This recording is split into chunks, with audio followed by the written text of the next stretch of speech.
আসসালামু আলাইকুম রহমতুল্লাহ। পারবো না তাও ছাড়বো না, এরকম একটা অবস্থা এখন বর্তমান বাংলাদেশে চলছে। আওয়ামী লীগের কর্মসূচিতে অংশ নিলে হয়তোবা খারাপ হবে, এরকম একটা ভয় প্রদর্শনের কথাবার্তা শোনা গেল।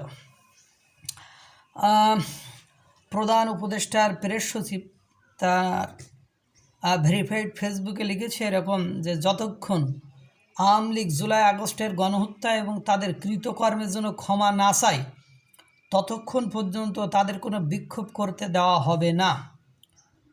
এখন এই যে শফিকুল আলম সাহেব উনি বললেন যে জুলাই আগস্টের গণহত্যা এবং তাদের কৃতকর্মের জন্য ক্ষমা না চায় ততক্ষণ পর্যন্ত তাদের বিক্ষোভ করতে দেওয়া হবে না। এখন ঘটনা হলো এরকম তো না যে জুলাই আগস্টের গণহত্যা এবং তাদের কৃতকর্মের জন্য ক্ষমা চাইলে ওনারা এই মানবাধিকারের যে আন্তর্জাতিক ট্রাইব্যুনালে যে বিচার করেছেন ওই বিচার করবেন না। তাহলে ওই বিচার কিসের বিচার করতেছেন উনি কি দলের বিচার করতেছেন না ব্যক্তির বিচার করতেছে? এটাই তো আমি বুঝলাম না। আমার মাথা অবশ্য তো বুদ্ধি কম, ওনার মতো একটা বুদ্ধি থাকলে তো আমি ওই জায়গায় চলে যাইতাম। তারপরে আমি নর্মালি যেটুকু বুঝি যে আওয়ামী লীগ জুলাই আগস্টের গণহত্যা এবং তাদের কৃতকর্মের জন্য ক্ষমা না চায় ততক্ষণ পর্যন্ত তাদের কোনো বিক্ষোভ করতে দেওয়া হবে না। তাহলে এখন ঘটনা হলো ক্ষমা চাইবোটা কি? আপনার এদেশের যারা বড় বড় আওয়ামী লীগের নেতৃস্থানীয় ব্যক্তিবর্গ আছে তাদেরকে তো বাংলাদেশে যারা আছে তাদেরকেও তো আপনারা সব গ্রেপ্তার করতেছেন, পাইলেই গ্রেপ্তার করতেছেন। শুধু এই নয়, যাদের নামে মামলা নেই তাদেরকেও যদি ছাত্রলীগ বা আওয়ামী লীগ বা যুবলীগের সাথে সম্পৃক্ততা ছিল বা তারা এগুলো করতো তাদেরকে পাইলেই আপনারা গ্রেপ্তার করতেছেন। তাহলে এখন এরকম তো বিষয়টা তো এরকম না যে জুলাই আগস্টের গণহত্যা এবং তাদের কৃতকর্মের জন্য ক্ষমা চাইলে আপনারা তাদের রাজনীতি করতে দেবেন, তাদের আর তাদের নামে মামলা বা তাদের যে বিচার এগুলো আর হবে না, এরকম তো নয়।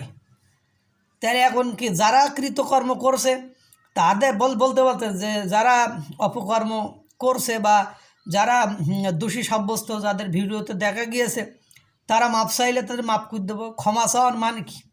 ক্ষমা চাওয়া মানে হলে আপনি ক্ষমা করে দেবেন, তারপরে তো আপনি মিছিল মিটিং করতে দিবেন। তো এখন ঘটনা কি দাঁড়াইলো? আর আরেকটা বিষয়, আপনি বিচার সেটা বিচারাধীন রেখেছেন। এখন ঘটনা হলো যে যাদের বিচার করতেছেন সেটা তো প্রমাণ সাপেক্ষ বিষয়। এখন আপনারা যেমন বলতেছেন যে গণহত্যা তারা করেছে, তারাও তো এরকম বিভিন্ন মানে দোষারোপ করতেছে যে আমরা করিনি তারা করেছে, ভেতর থেকে হয়েছে, এরকম তো অনেক কথাবার্তা তারাও বলছে। আমি একজন ইউটিউবার হিসাবে যেটুকু বুঝলাম সেটুকুই আপনাদেরকে বললাম। তাহলে ঘটনা কি মানে অন্যরকম দাঁড়াইলো না? এটা কি থ্রেট করার মতন হইলো না?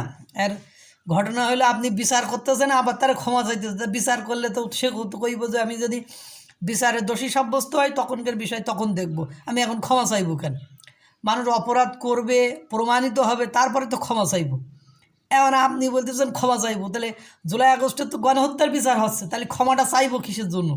বিচার না হইলে তো ক্ষমা যে বিচার করবো না, তোরা ক্ষমা চাইলে তোদের মাফ করে দিয়ে তোদের রাজনীতিতে ফেরত নিয়ে আসতে দেবো, রাজনীতি করতে দেবো, এরকম তো কোনো কিছু না। এসব মানে আমার হাসি পাই যে এদের। তারপরে ওনারা বলছেন যে আমরা ক্ষমতা গ্রহণের পরে যতগুলো ন্যায্য বিক্ষোভের কথা করেছে মানুষ, প্রায় 5.5 মাসে 136টি বিক্ষোভ সমাবেশ করেছে বিভিন্ন সংগঠন, রাজনৈতিক দল বা ব্যক্তিরা। আমরা তাদের বাধাগ্রস্ত করিনি, আমরা স্বাধীনতায় বিশ্বাসী এরকম। এবং ওনারা বলছে যে আওয়ামী লীগ ক্ষমতায় থাকতেও এই ধরনের গণহত্যা তারা চালিয়েছে, খুন গুণ অপকর্মের সাথে যারা জড়িত। এখন ঘটনা হলো যে যারা ক্ষমতায় থাকে তারা তো কম বেশি এই ধরনের অপকর্ম তারা করে। যেমন 5.5 মাসে পুলিশের আর্মির গুলিতে কিন্তু ওই মিরপুরে গাজীপুরের দিকে গার্মেন্টস কর্মীরাও মারা গিয়েছে, যায়নি। বিভিন্ন স্থানে মব জাস্টিস হয়েছে, মারা যাচ্ছে, বিভিন্ন জায়গায় চুরি ডাকাতি ছিনতাই রাজধানী হত্যাকাণ্ড চলছে।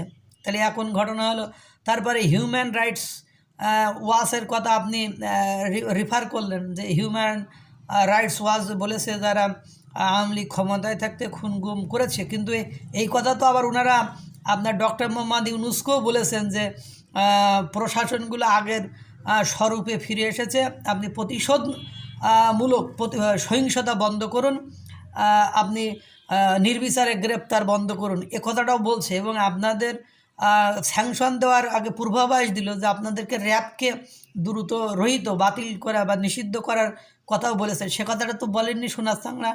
মানে এগুলোও বলতে হবে। মানে আপনি যদি সৎ মানুষ হন, ভালো মানুষ হন, তাহলে আপনি সবগুলো দিক বলবেন, অল্প বললে তো হবে না। আল্লাহ তাআলা সকলকে ভালো রাখুক, সুস্থ রাখুক। আসসালামু আলাইকুম ওয়া রাহমাতুল্লাহ।